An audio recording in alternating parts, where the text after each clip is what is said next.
Hello students, welcome to our new channel nursing Bengali আড্ডা 24/7। তোমরা আমাকে জিজ্ঞাসা করেছিলে যে মক টেস্ট নিয়ে স্যার একটা ভিডিও বানিয়ে দিন, মক টেস্ট কীভাবে দেবো, মক টেস্টে কীভাবে প্রিপারেশান নেওয়া উচিত। ম্যাক্সিমাম ছেলে মেয়ে যারা মক টেস্ট দিচ্ছ, দু ধরনের ছেলে মেয়ে আছে, একদল মক টেস্ট দিচ্ছে, একদল দিচ্ছে না। যারা দিচ্ছে তাদের জন্য আজকের এই ভিডিওটা, যারা দিচ্ছে না তাদের জন্য কোনো ভিডিওই নয়, কারণ তারা আলটিমেটলি পাস করতে পারবে না, এটাই বাস্তব। এবার মক টেস্ট দিচ্ছে না কেউ কেন? এক, স্যার মক টেস্ট পাচ্ছি না, এটা একটা রিজন হতে পারে। আরেকটা, স্যার মক টেস্ট তো আছে কিন্তু আমি মক টেস্ট দিতে ভয় পাই। যদি ভয় পাই হয় তাহলে এই ভয় পাওয়ার চক্করে এই বছর কিন্তু হাতছাড়া হতে চলেছে তোমার, ফর শিওর। আর যারা মক টেস্ট পাচ্ছ না তাদের জন্য আড্ডা 24/7 আছে। এইবার আসি হচ্ছে তোমাদের যারা মক টেস্ট দিচ্ছ তাদের ব্যাপারে আজকের কথা। মক টেস্ট যারা দিচ্ছ তারা 35, 40, 45 তার বেশি উঠছে না স্যার, তাহলে স্যার আমি কি পাস করতে পারবো না? 100% পারবে, কারণ তোমার হাতে 50 দিন মতন হাতে টাইম আছে। এইবার এই 35কে আমার 87 প্লাসে কি করে নিয়ে যাব, যেখানে আমার 100% সিট কনফার্ম হয়ে যাবে। মানে এএনএম এর সিট 100% কনফার্ম করতে গেলে আমার 87 প্লাস মার্কস লাগবে। তো এইটা যদি কনফার্ম করতে হয় তাহলে আমাকে 35 থেকে 87 জার্নিটা কমপ্লিট করতে হবে। এই জার্নিটা কিভাবে হবে সেইটার ব্যাপারেই আজকের ভিডিও। দেখো, এই জার্নির 3টে ধাপ থাকে। একটা 35, যেখানে 35, 40 এর মধ্যে যারা যারা ঘোরাফেরা করছো তাদের পাস করার, মানে এই তুমি দেখলে নাম্বার দেখলে মনে হবে পাস করার কোনো সম্ভাবনা নেই। আরেকটা রিজিয়ান হচ্ছে 60, যেই রিজিয়ানে হয়তো পাস করতেও পারো নাও পারো, করতেও পারো নাও পারো, একটা ওই দোনামোনা সিচুয়েশন। 87 প্লাস মানে 100% সিকিওর তোমার জায়গা। এইবার এই সিচুয়েশান থেকে তুমি বাইরে আসবে কি করে? ফার্স্টে তো আমাদের এই সিচুয়েশানে 35 থেকে আমাদের পৌঁছাতে হবে 60-এ। এই 35 থেকে 60 তোমাকে পৌঁছে নিয়ে যেতে পারে তোমার পড়া, তোমার স্টাডি। স্যার স্টাডি কি করে করব? স্টাডির দুটো পার্ট আমি অলওয়েজ বলি। একটা হচ্ছে পেইড ব্যাচের ক্লাস, যেটা রেগুলার ক্লাস হয়, পেইড ক্লাস। আর দ্বিতীয় হচ্ছে ইউটিউব ক্লাস, যেটা আমাদের প্র্যাকটিস সেশন। আমি অলওয়েজ বলি এই দুটো ক্লাস তোমাকে ফলো করতে।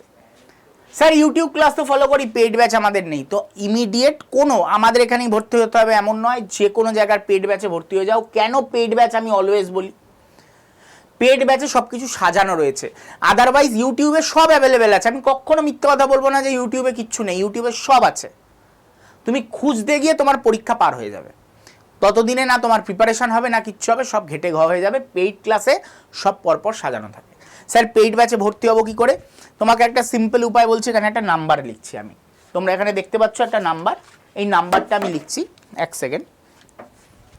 এখানে যে নাম্বারটা আমি লিখছি সেটা মাথায় রাখবে।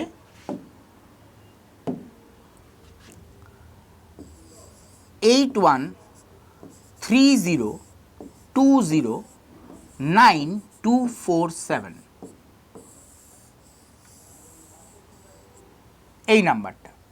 এই নাম্বারে তোমরা কল করবে, কল করে প্রেস 1 প্রেস করবে। তোমাকে সব রকম গাইড করে দেওয়া হবে, কিভাবে ব্যাচে ভর্তি হতে হবে, কি বৃত্তান্ত, সব গাইড করে দেবে। কিন্তু এই পার্টটাকে পেরোতে গেলে তোমাকে পড়ার উপরে জোর দিতেই হবে। এইটা তো গেল পড়া। এর পরের গল্প হচ্ছে, তার পরেরটা হচ্ছে এই স্টেপটা, সব থেকে মানে টিপিক্যাল এবং ডিফিকাল্ট স্টেপ। এই স্টেপটা পার করতে গেলে তোমার খালি পড়ে হবে না, তার সাথে কিছু বুকস প্র্যাকটিস করতে হয়।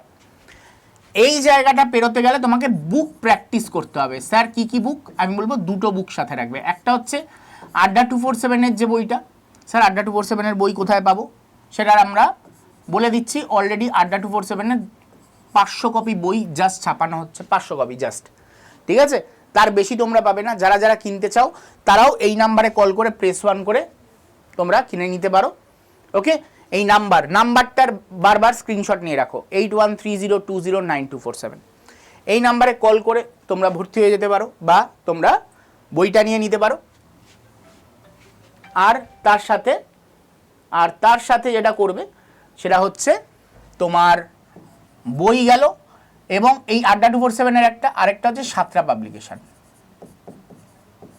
এই দুটো বইয়ের উপরে ফোকাস করো। এই দুটো বই যদি তুমি করে নিতে পারো, তোমার আর কিচ্ছু লাগবে না, তুমি এই জায়গায় আসানিসে পৌঁছে যাবে। ওকে, এইবার ভালো কথা, স্যার তাও না 87 হচ্ছে না, 65, 70 ভালো নাম্বার, কিন্তু 87-তে পৌঁছাতে গেলে আমাকে কি করতে হবে? দেখো, তোমাকে বুঝতে হবে এক্সামের মার্কস ডিভিশনটা কি রয়েছে। Life science 50, physical science 25, math 10, GK 10, English 15, logical reasoning 5, এই রয়েছে তোমার মার্কস ডিভিশন। এই মার্কস ডিভিশনের মধ্যে তোমাকে মাথায় রাখতে হবে লাইফ সায়েন্স এবং ফিজিক্যাল সায়েন্স তোমার পরীক্ষার প্রায় 65% মার্কস ক্যারি করছে।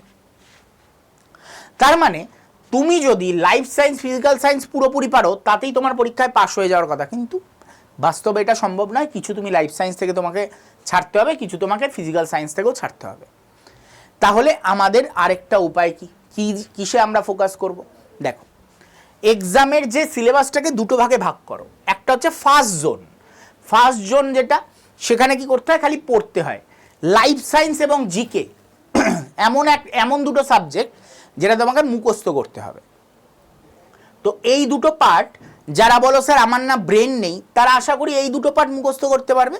এই দুটো পার্ট নামিয়ে নাও। এই দুটো পার্ট নামালে তোমার 60 মার্কস তো কভার হয়ে যাচ্ছে।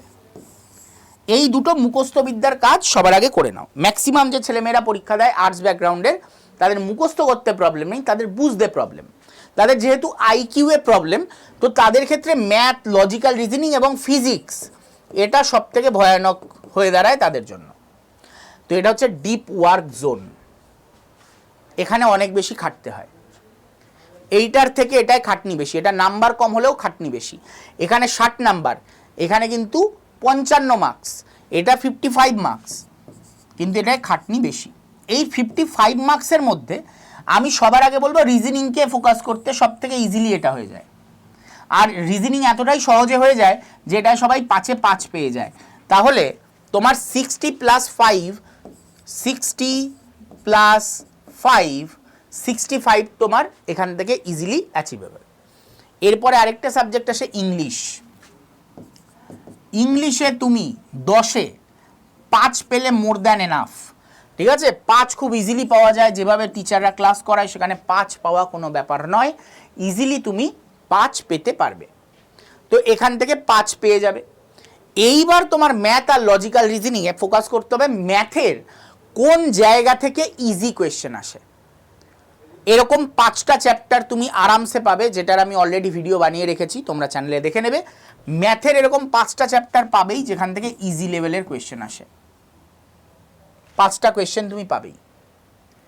এবং ফিজিক্স কেমিস্ট্রি মিলিয়ে তোমার 25 মার্কসের মধ্যে 10টা কোয়েশ্চেন এমন থাকবেই যে একটা বাচ্চাকে বসিয়ে দিলেও পারবে, এরকম 10টা কোয়েশ্চেন থাকেই। তো বাস ওইটুকুনিতে ফোকাস করো, সব পড়তে হবে না। তাহলে তোমার কত দাঁড়াচ্ছে? 60, 70, 80, 85, 85 মার্কস আরামসে তুমি অ্যাটেন্ড করতে পারবে। হ্যাঁ, 85 অ্যাটেন্ড করলে 85 পাবে তা নয়, তবে 85 অ্যাটেন্ড করলে 70 তো পাবে, তোমার পরীক্ষায় পাস হয়ে যাচ্ছে। তোমার 70 মানে পরীক্ষায় পাস হয়ে যাচ্ছে। তো মক টেস্টে 70 অবধি তুমি এইভাবে জার্নি ক্লিয়ার করতে পারো। তোমাকে এই জায়গাগুলোর উপর ফোকাস করতে হবে, তোমাকে জায়গা চুজ করতে হবে, কোন জায়গাগুলোকে আমি পড়বো, কোনটাকে আমি ছাড়বো। পরীক্ষায় পাস করার সবার প্রথম রুল কোনটা পড়বো নয়, কোনটা ছাড়বো। যে ভালো করে বুঝে যায় এইটা আমার দ্বারা হবে না, এটাকে আমি ছেড়ে দিই, এটা আমার উইক পয়েন্ট, যে নিজের উইক পয়েন্ট জানে সে সফল হয় লাইফে। তো তুমি যদি জেনে থাকো তোমার উইক পয়েন্ট কোনটা, তুমি লাইফে সফল হবেই। এইবার চলে আসছি মক টেস্ট। এইবার এইটা জানার পর তুমি 70-এ আটকে গেছো, এবার তোমাকে 87 প্লাসের গন্ডি পেরোতে হবে। তো তখন এইবার তোমার কাজ হচ্ছে কি, পরীক্ষা দেওয়া। সবাই পরীক্ষা দিয়ে নম্বরটা গুনে ছেড়ে দেয়, পরীক্ষা দিলাম, হ্যাঁ পেলাম হচ্ছে 70, ব্যাস আমার কাজ শেষ। না, এখানেই তোমার কাজ শুরু। পরীক্ষা দেওয়ার পর তোমাকে আইডেন্টিফাই করতে হবে তুমি কোন জায়গাগুলো ভুল করেছো, ভুল কোন কোন চ্যাপ্টার থেকে ভুল হয়েছে। যেই চ্যাপ্টারের ভুল হচ্ছে বা যেই চ্যাপ্টার তুমি কোয়েশ্চেন অ্যান্সার করতে পারছো না, সেই চ্যাপ্টারগুলোকে তোমায় পড়তে হবে, ভালো করে পড়তে হবে। এবং পড়ার পর তুমি তাহলে ইমপ্রুভ করবে। পড়লে কি হবে, তুমি ইমপ্রুভ করবে। এবার ইমপ্রুভ করার পর আবার পরীক্ষা দাও, এইবার ইমপ্লিমেন্ট করো, আবার পরের মক টেস্টটা দাও। আবার মক টেস্ট দেওয়ার পর আবার চেক করো যে কোনটা পারলে না, কোন চ্যাপ্টার পারলে না, আবার আইডেন্টিফাই করো সেটা, আবার সেটাকে ইমপ্রুভ করো, আবার ইমপ্লিমেন্ট করো, আবার আইডেন্টিফাই করো, ইমপ্রুভ করো, ইমপ্লিমেন্ট করো। কোন চ্যাপ্টারের কোয়েশ্চেন তুমি অ্যান্সার করতে পারছো না, কোন জায়গাটা দুর্বল রয়ে গেছে, প্রত্যেক মক টেস্ট মানে এভরি মক টেস্ট দেওয়ার পর সেটাকে আইডেন্টিফাই করো। মক টেস্ট দিয়েই হয়ে গেছে 70 পেয়েছি ব্যাস হয়ে গেল, এরকম নয়। আইডেন্টিফাই করবে, ইমপ্রুভ করবে, ইমপ্লিমেন্ট করবে। 3I process. এই 3I প্রসেস ছাড়া তুমি কোনোদিনও পরীক্ষায় পাস করবে না, কোনো পরীক্ষা পাস হবে না। সেটা এএনএম জেএনএম হোক বা লাইফের যে কোনো পরীক্ষা, তোমাকে মক টেস্ট দিতে হবে, then identify, improve, implement, identify, improve, implement, এই সাইকেলের মধ্যে দিয়ে তোমাকে যেতে হবে, তাহলে গিয়েই পরীক্ষায় পাস হবে। এবার চলে আসছি reverse learning approach. Reverse learning approach কি, যেটা আমি বললাম অ্যাভারেজ অ্যাপ্রোচ সবাই কি করে, পুরো বই বারবার রিভিশন দেয়, কিন্তু না, যারা বুদ্ধিমান তারা পুরো বই রিভিশন দেয় না। তারা কোন জায়গায় রিভিশন দেয়, এই যে আগের প্রসেসে তুমি যখন আইডেন্টিফাই করেছো তখন নিশ্চয়ই কোনো একটা খাতায় লিখে রেখেছো কোন চ্যাপ্টার তুমি পারছো না বা কোন কোয়েশ্চেনটা তুমি পারছো না, কোন কোয়েশ্চেনটা তুমি বারবার ভুলে যাচ্ছ। খালি ওই জিনিসটাকে তুমি নোট ডাউন করার পর ওটার রিভিশন দাও। মক টেস্টের ভুল থেকে নির্দিষ্ট চ্যাপ্টার পড়া, যেটা ভুল করছো মক টেস্টে বারবার, খালি ওই চ্যাপ্টারটুকু বড়, বাদ বাকি তো তুমি এমনি পারছোই। ক্লিয়ার? তো যেইখানটা তোমার দুর্বল ওই জায়গাটা পড়ো। পুরো বই পড়ার মানে হয় না পুরো বই পড়লে তোমার এই বছর আর সিলেবাস শেষ হবে না। ক্লিয়ার? এবং তার সাথে সবার জন্য একটা সাজেশন, মক টেস্টে নম্বর বাড়াবার একেবারে গোল্ড মাইন সাজেশন কি, ক্যাটাগরি 2। সবাই ক্যাটাগরি 2, পারো না পারো সবাই অ্যান্সার করে আসবে। কটা অপশানে অ্যান্সার করবে? ধরো জানো, তাহলে তো যে কটা অ্যান্সার সে কটা করবেই। ধরো জানো না, তোমার কোনো আইডিয়াই নেই অ্যান্সার কি, তো অ্যান্সার যদি না জানো, একেবারেই অজানা, তাহলে আন্দাজে যে কোনো একটা অপশান দাগিয়ে আসবে। চেষ্টা করবে সেটা এ বি এর মধ্যে যাতে হয়, ম্যাক্সিমাম সম্ভাবনা এই দুটোর মধ্যে লেগে যাওয়ার। ঠিক আছে, এ অথবা বি। স্যার আমি না দুটো অপশান দাগিয়ে এসেছি আন্দাজে, আমার বেশি নম্বর পাওয়ার চান্স থাকবে, ঘোড়ার ডিম, একটা ভুল হয়ে যাওয়া মানে 0 পেয়ে যাওয়া। কিন্তু একটা অপশানে যদি দাগিয়ে আসতে তাহলে হয়তো 1 মার্কস পেলেও পেতে পারতে। তো আন্দাজে কোনো, আমি একটাই কথা বলবো, ক্যাটাগরি 1 আন্দাজে অ্যান্সার করবে না, একটাও করবে না। ক্যাটাগরি 2 অবশ্যই আন্দাজে অ্যান্সার করবে। মানে 15টা যে কোয়েশ্চেন থাকবে, 15টা কোয়েশ্চেনে প্রবল সম্ভাবনা যদি আন্দাজে এ বির মধ্যে দাগাতে থাকো, 15টার মধ্যে অন্তত 8টা লেগে যাবে এবং 8 মার্কস তোমার বেড়ে যেতে পারে। এত বড় কথা বললাম। এ অথবা বি এর মধ্যে দাগাবে, চেষ্টা করবে বি দাগাতে, আরও ক্লিয়ারিফাই করে বললাম বি দাগাবে। ঠিক আছে, তো প্রবল সম্ভাবনা থাকবে লেগে যাওয়ার, এবং তাতে তোমার মার্কস একটু হলেও বাড়বে। কারণ ভুল হলে 0 পাবে, ঠিক হলে 1 পেয়ে যেতে পারো, 0.66 পেয়ে যেতে পারো, তাই না? তো বুদ্ধিমানের কাজ এটাই, অবশ্যই কোনো না কোনো অ্যান্সার করবে। ক্লিয়ার? চলো এরপর এই আগের যে মানে তোমার বুদ্ধিটা দিলাম, এতে দেখবে আপনিই তোমার মক টেস্টে 4-5 মার্কস তো এমনিই বেড়ে যাচ্ছে। ক্যাটাগরি 2 এর জন্য 4-5 মার্কস এমনিই বেড়ে যাচ্ছে। ঠিক আছে, এইবার চলো next part, 0 negative marking 100% attempt. যেটা আমি বললাম 100% অ্যাটেম্প করতে যাবে না।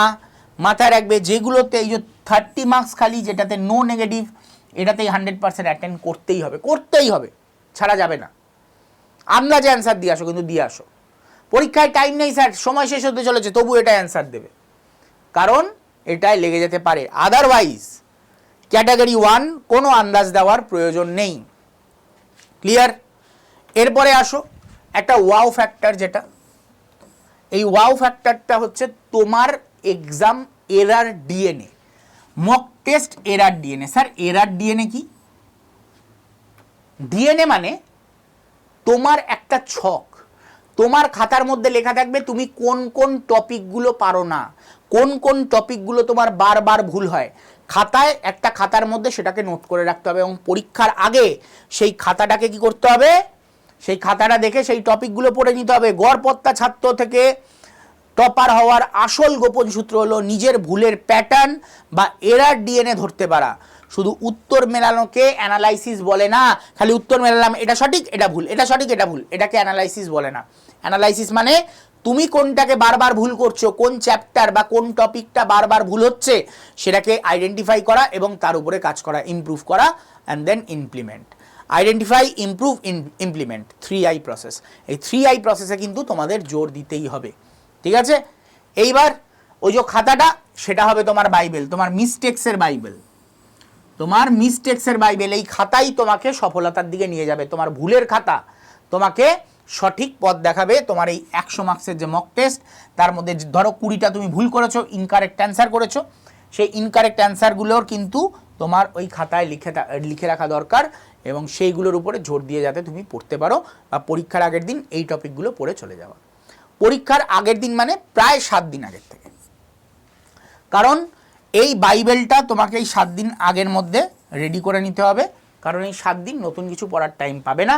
এই 7 দিন ধরে এই বইটাকে দেখা এবং নতুন মক টেস্ট দেওয়া চেষ্টা করবে। লাস্ট 7 দিন 2টো করে মক টেস্ট দিতে, ঠিক আছে? লাস্ট 7 দিন মক টেস্ট 2টো করে দিতে। এবার স্যার মক টেস্ট পাবো কোথায়? সেম আবারও একই কথা বলবো, মক টেস্ট আমাদের আড্ডা 247-এর অলরেডি অ্যাভেলেবেল, তোমরা চাইলে কিনতে পারো। কিভাবে কিনবে? সেম প্রসেস, এই যে এখানে যে নাম্বারটা বললাম, কোথায় গেল এই নাম্বারটা, 8130209247, 81309247, 8130209247, এই নাম্বারে প্রেস 1 করে তোমরা জিজ্ঞাসাবাদ করে নিতে পারো। আমি লাস্টে আবারও বলে দিচ্ছি, আবারও লিখে দিচ্ছি তোমাদের নাম্বারটা। তো আমাদের এই অ্যাপ্রোচটা বুঝতে পারলে, এইটা তুমি যদি করো তাহলে গিয়ে কিন্তু তুমি সফল হবেই হবে। তোমাকে ভুলের খাতা বানিয়ে সেটাকে বারবার পড়তে হবে, ঠিক আছে? তাহলে কি আমরা দেখলাম, রোডম্যাপ কি হবে আমাদের মক টেস্টের? লাইফ সায়েন্স, ফিজিক্যাল সায়েন্সের সর্বোচ্চ ফোকাস আমরা দেব। আমরা টাইম বক্সিং করে সময় বাঁচাবো। টাইম বক্সিং করে সময় বাঁচানো মানে আমাদের মক টেস্ট দিতে হবে, ভুল বাছাই করতে হবে এবং সেটাকে পড়তে হবে। ক্যাটাগরি 2-তে 100% উত্তর দেবো, কোনো কিচ্ছু ছাড়বো না, এবং এরার ডিএনএ খাতা তৈরি করে সেটার উপরে রিভিশন দেব। এই হচ্ছে আমাদের প্র্যাকটিস হবে এই পরীক্ষায়। এইবার কিভাবে স্যার মক টেস্ট নেব, কিভাবে ব্যাচ নেব, কি কি বৃত্তান্ত একবার আমি বলে দিচ্ছি। ভালো করে নাম্বারটা দেখে নাও, 8130209247। এখানে কল করবে, কল করে ওখানে বলবে, দেখবে press 1 to buy a batch. তো প্রেস 1 করবে। প্রেস 1 করলে তুমি যদি ব্যাচ চাও তাহলে কোন ব্যাচ? তুমি যদি ব্যাচ চাও তাহলে ধন্বন্তরী ব্যাচ,